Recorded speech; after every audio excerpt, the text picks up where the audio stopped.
Bonjour tout le monde, j'espère que vous allez bien. Là, nous passons à la question 4 concernant les variables catégoriques.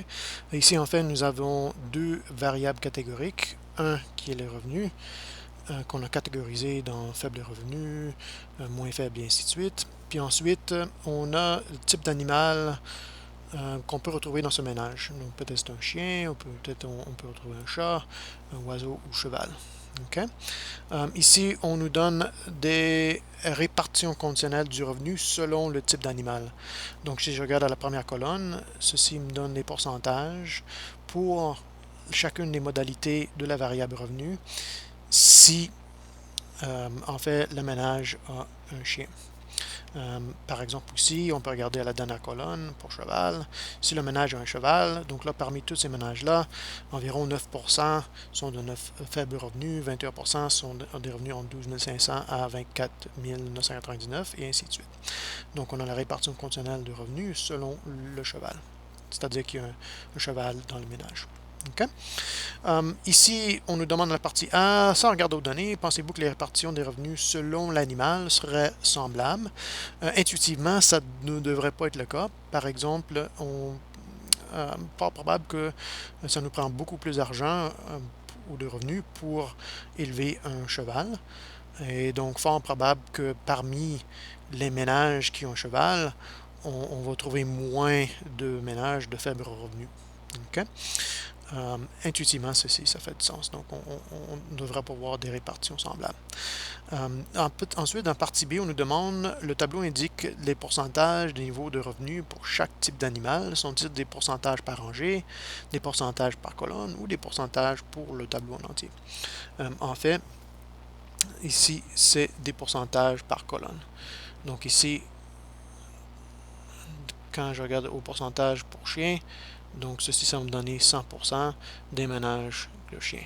Quand je regarde à la deuxième colonne, ceci, c'est des pourcentages pour la deuxième colonne. Donc ça va me donner 100% des ménages avec des ménages qui ont des chats. Okay? Donc en fait, c'est des c'est des pourcentages par colonne. Ensuite, est-ce que les données appuient nos hypothèses initiales? On peut répondre à ceci en décrivant soit un diagramme ou en regardant au tableau de contingence qu'on nous a donné ici avec les répartitions conditionnelles. S'il n'y avait pas de lien en fait entre nos deux variables, on devrait s'attendre que les quatre colonnes seraient semblables. Mais on voit en fait que ce n'est pas le cas. Il y a une faible dépendance. Si on regarde à la première rangée, le pourcentage, parmi les ménages qui ont des chevaux, le pourcentage de ménages qui sont de faible revenu, c'est environ 9%, tandis que ceci est un peu plus élevé parmi les ménages qui ont un chien, ou parmi les ménages qui ont un chat, ou les ménages qui ont des oiseaux. Ceci, c'est environ 15%. Donc, il y a une faible dépendance, où il y a, parmi les ménages qui ont des chevaux, il y a un plus faible pourcentage de ménages qui sont de faible revenu. Okay? Donc, ceci supporte un peu ou appuie notre hypothèse initiale. Okay? Mais la dépendance est très faible. Donc, le pourcentage est juste un peu plus petit. Puis, on observe ceci aussi dans le diagramme ici. On a des diagrammes linéaires pour la description de la répartition des revenus, mais selon l'animal. Et encore, la partie bleue qui représente le pourcentage de ménages qui ont ce type d'animal, qui sont de faible revenu. Ici, on voit que ce pourcentage est un peu plus petit pour les ménages qui ont des chevaux en comparaison aux ménages des trois autres types d'animaux.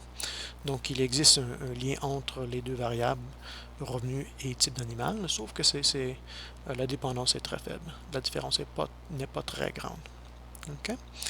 Donc, voilà, c'est tout.